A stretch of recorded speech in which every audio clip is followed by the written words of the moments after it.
Yan. Mga pala si Jeremy Lala, naglalaka, may PPA, bawal lahat, discount sa lahat ng ano na sa akin. Kaya naman ay nagpuro ako kayo kung paano magbaklas ng simulate. Siyempre, bago makabaklas, makita ko sa yung mga gamit. Ito yung unit na nasasok ng tawag capacity. Ito naman yung stats ko na negative. Kaya naman para di ka makuryente, para safety ka, ito yung anti-static na net na hawakan mo, medyo di ka makuryente, medyo di ka makuryente. Hindi yung kapag complete hawakan mo, makuryente yung parang sa buhay mo. Yan. Bago tayo mag-start, siyempre, kasi ito yung first natin papapasin.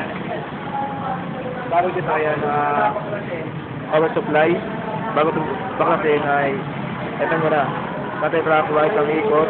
Bawal lang ganun kasi kapag ganun, maaari siya ma-lost rate, kaya dapat ganito. Ganito. Ganun na, ganun. Ganyan. Kasi once na yan, na gano'n, pinipilit mo, maano siya, maaari siya ma-lost rate. Masira yung tornilyo. Ganyan. Ito yung power supply. Ito yung napakunin sa lahat ng mga parts ng computer. Ito yung binigay ng power. Kaya bago mo siya muna alisin, nakikita mo yung mga nakakabit dito, tapos mo yung nagalit. Ang ano ito, pag hindi siya yung pagila, pag hindi ito, yung shake. Yan, shake. Yan, shake. Bago mo siya nagalit. Ito yung power supply na nagbibigay ng kuryente sa lahat ng computer. Part. Ganun pa. Pangalawa naman ay CD-ROM. Siyempre, bago mo ito mabaklas, inasin mo muna yung tornilyo. Dati process ulit. Huwag laging natin yun. Nakalimutan. Para safety rin.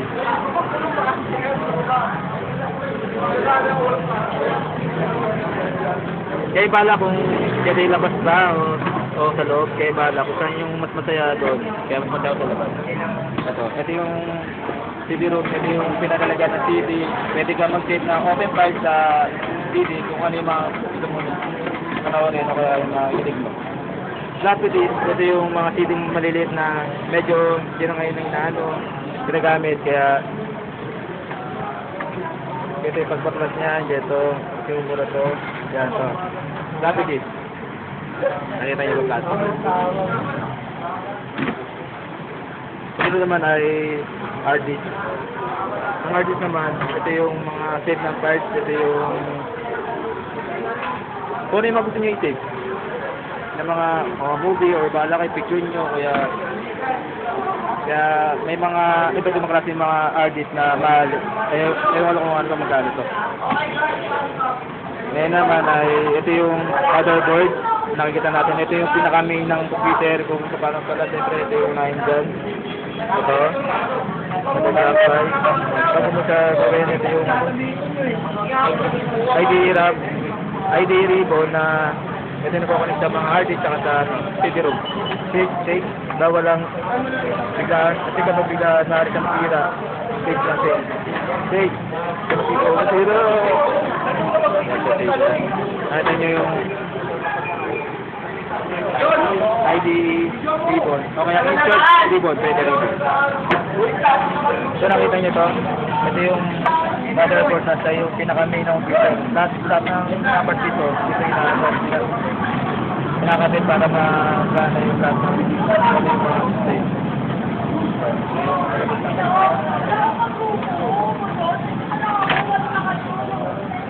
Wait lang ha.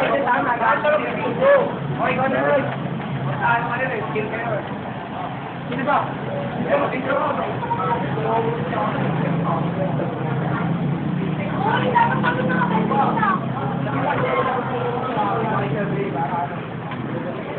Awa kayo. Awa? Memory card. Wala yung tinatawag din naman tayo ng computer.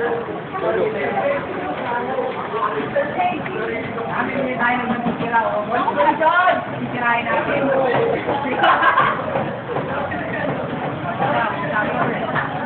Mahalin niya ulit.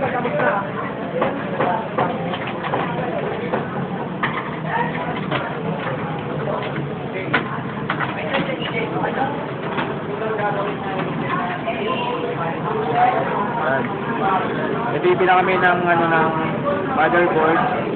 Ito yung nag-run sa mga display, sa mga CD room, sa lahat-lahat. Alam mo na. Ako pala talaga. AGCS. Panginoon ko naman na. Ang direct, ano ba to? Ano tayo patawag ko ito sa mga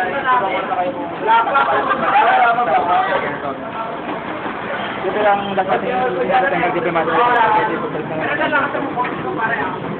Pare. Kailangan ko yan. Pati mga gamit natin.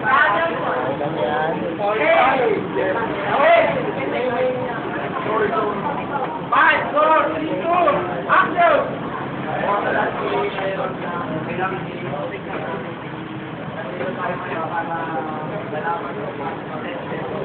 Eh, mas sumunod naman natin ay di ba yung RD? Nakita natin yung RD, di ba paano pagtanggal, paano ganito.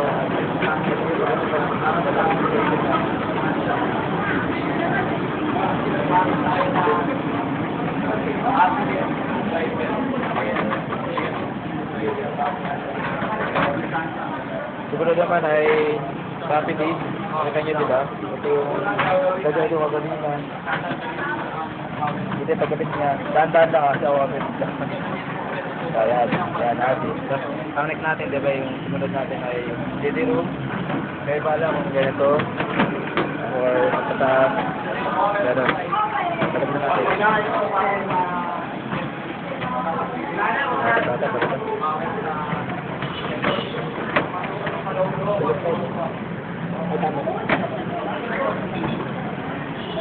Kaya natin sa ibalik, dapat kailangan natin ng room.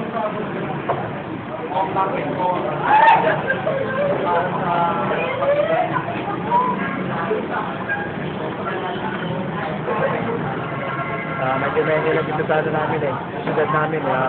Kaya pagkatesya nila.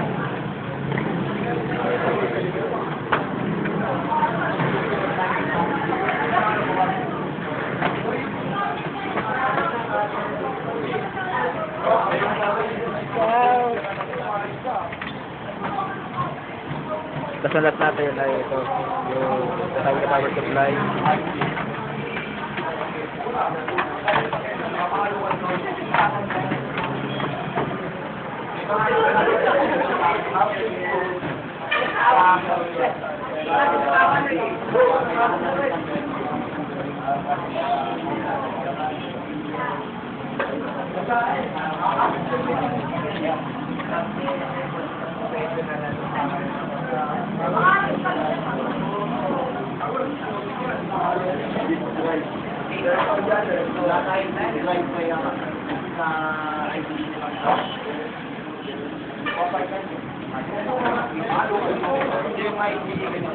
po. Para kapit ito, pagkabit.